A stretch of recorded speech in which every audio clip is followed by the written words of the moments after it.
Waaw! Sumayyaan obboleettii Saayidoo haala ajaa'ibaatiin simannaa isheedhaaf gootee ishee simatte. Obboleettiin Saayidoo tuni ishee mana hidhaatii Sumayyaa baasistedha. Akka isheen jettutti jechuudha. Maashaallah hedduutu akka nama dhibaa akka isheenillee akkam akka ishee jaallattu akkasumayyuu Sumayyaan illee immoo agam akka isaan maatiin isaa ishee jaallatan dubbattee jirti. Egaa dubbiin akka jedhamutti waan Sumayyaa fi Saayidoon walitti deebi'uudhaaf deemaa jiran fakkaata. Inshaallah Rabbiin kan dhugaa haa taasisu. Obboleettiin Saayidoo waan akkanatti si dhiisee deemu miti waan jiru hundumaa haxxaarra'ee isa faana sin araarsas yoo ta'e yoommoo si araarsuus hin dandeenye waan godhuu qabu tokko dirqama gochuun qaba malee akkanatti asii achi hin deebi'u bakka dhufetti jechaati jirti. Egaa maashaallah hedduutu akka namatti tola. Haalli itti Sumayyaan isheetti simatte baay'ee tokko nama gammachiisa dhugaa dubbachuudhaaf jennaan jechuudha.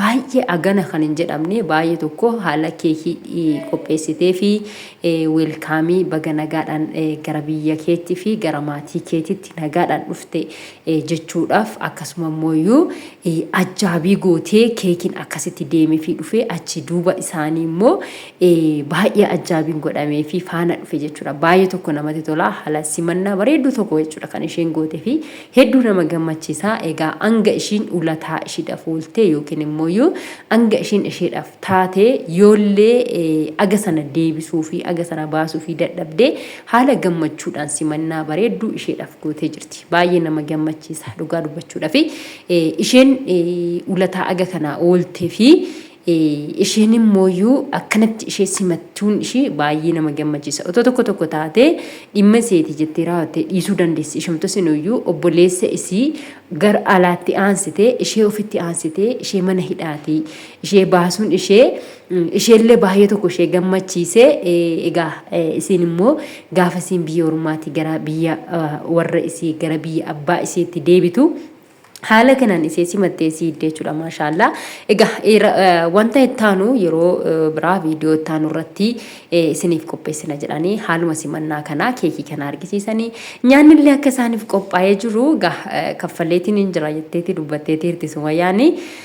እና ካፌን isheen keessatti heddeeyyuu hoteelli isheen keessatti heddeeyyuu maashaallah baay'ee tokko namatti tola. Haallitti qophiin isaanitti qopheessanii isaan eeganii maashaallaadha. Baay'ee tokko namatti tola jechuudha.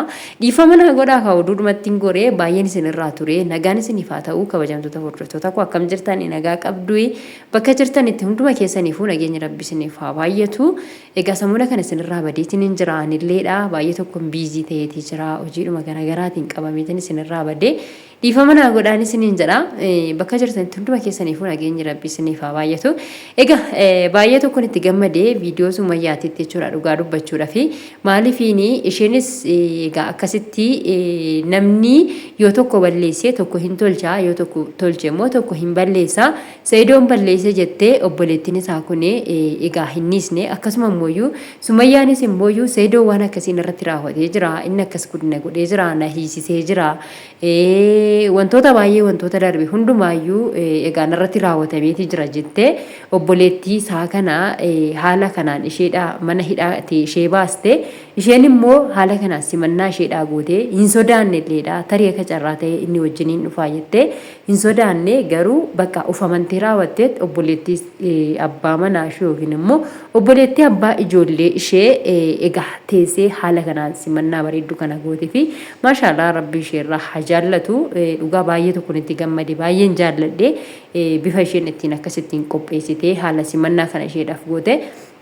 Egaa ta'u malee obboleettiin isaa wantoota baay'ee taasiftee wantoota baay'ee gaafatte akkuma jette Sumayyaan jalqaba irratti yoo sagalee ishee dhaggeeffattanii ijoollee of iddee dhufte malee isheetuyyuu akka wal arginu naan jedhe waan ta'eef ani immoo isheen akkas naan jennaanan haala simannaa kana asitti isheedhaaf qopheesse. Isheen immoo ijoollee lachuu fiddee dhuftaa ijoollees arguun barbaada naan jettee ani immoo ijoollee qabadheetii hin dhufne dursee garuu isheedhuma arguun barbaade. Yaanni isaa immoo wanti isheen kana jettee fi yookiin immoo sababni isaa maali yoo jettanii ijoolleen yookiin immoo mucaan ishee jalqabaa akka ishee fakkaattu maatiin isaanillee yeroon jalqaba dhufe gaafan isaan bira dhaqu mucaan isheen jalqabaa mucaan kan koo isheen jalqabaa ishee fakkaatti ishee kana fakkaatti naan jedhaniiti natti himanii akkasuma mucaan ishee lammaffaan irree akka obboleettii isaa kan biraaf fakkaatudha. Kan isaan natti odeessanii ani ji'a 9 guutuu garaatti isaan baadhee isaan wajjin dadhabee akkamittiin tokko isaan illee na fakkaachuu didan jedhee baay'ee tokko hin gaddee jetteeti jechuudha isheen dubbataa jirtu. Haa ta'u malee kunis ta'ee isheen ofitti hin gaddine aga kana isaan fakkaachuus ijoolleen ishee obboleewwan abbaa manaa ishee fakkaachuu isaaniitiif itti gammaddii itti gammachuun qaba itti sababni isaa maa'inni Saidoonii gaafa isaan argu ijoollee isaayyuu dagachuu danda'a. Ijoollee kan koo ilmaan kan koo guddatanii aga kana nagaan jedhee isaanitti dagachuu danda'an jedhee yaada keessa kan gooddette. Naayimni qalbii isheeti egaa haasadha. Haa ta'u malee immoo jarri kun akkasitti gammachuu kanaan bifa kanaan wal simatanii wal argachuun isaanii hedduu nama gammachiisa. Ani immoo akkanatti fakkaatutti jechuudha yaadichi obboleettiin isaa kuni jalqabumayyuu mignaan ishee mana hidhaati akkasitti dhimmamtee mana hidhaati akka isheen baatu taasisteyyuu waa malee miti jechuudha. Akkasuma immoo egaa biyya sanarraa gara biyya kanaatti dhuftee furmaata tokko gochuudhumaaf yaaddeeti natti fakkaata. Inshaallah rabbiin yoo jedhee Saidoo fi Sumayyaan egaa waan walitti araaramuudhaaf yookiin immoo walitti deebi'uudhaaf deemanii natti fakkaata. Wantoota baay'ee dubbatte Sumayyaan kaleessa dheengaddasii namni dirqamaanii miti walitti kan nu fidee nuti jaalalumaan walitti dhufnee namni nu dirqamsiisee miti.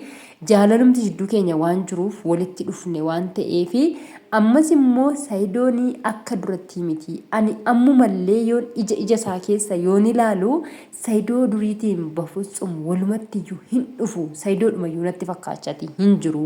Saidoon baay'ee jijjiirame. Tokkoffaa anaan kan na aarse maa'inni jalqaba marii koo malee ayyuu fuudhuu isaati jechuudha. Kan ishee aarsee marii koo malee waan hin taane keessa galuu isaati. Ammas immoo deebisee sunis ta'ee egaa ishee faanas akkam akka isaan ta'an hin beeku. Egaa ishiin illee irratti waan hin taane hin jirree hin taane yookiin immoo waan birrii isarraa barbaadaniiti. Shamarran kun hundinuuyyuu kan isa faana yaa'aniif kan isa faana jiraatanii fi haadha manummaa ta'anii isaa wajjin jiraachuuf qofa osoo hin taane maallaqa isarraa barbaadaniiti malee jaalala isaa qabaataniiti miti. Akkuma jalqaba intala ishee jalqabaa sanarraa kaasee aga ammaatitti gaafan ilaalu hundi isaanii jireenya karaa fuulduraa isa faana jiraachuuf osoo hin taane maallaqa isarraa nyaachuudhaaf isa faana jiraatu. Waan ani haadha manaa isaa ta'eef jara kana jibbiteet akkas jettirree naan hin jedhiniiti waan boru arguu dandeessudha jettee raawwattee itti dubbachaatii turte jechuudha obboleettii isaatitti. Inna ammas akka jibba isaa keessa ishii hin jirre dubbataatii jirti. Osoo inni kanaan dura gaafa jalqabaa waan hunduma naan mari'atee jiraate anis waan kana keessa hin galuun tureette gaabbii keessa akka jirtu ammallee dubbataatii jirti jechuudha.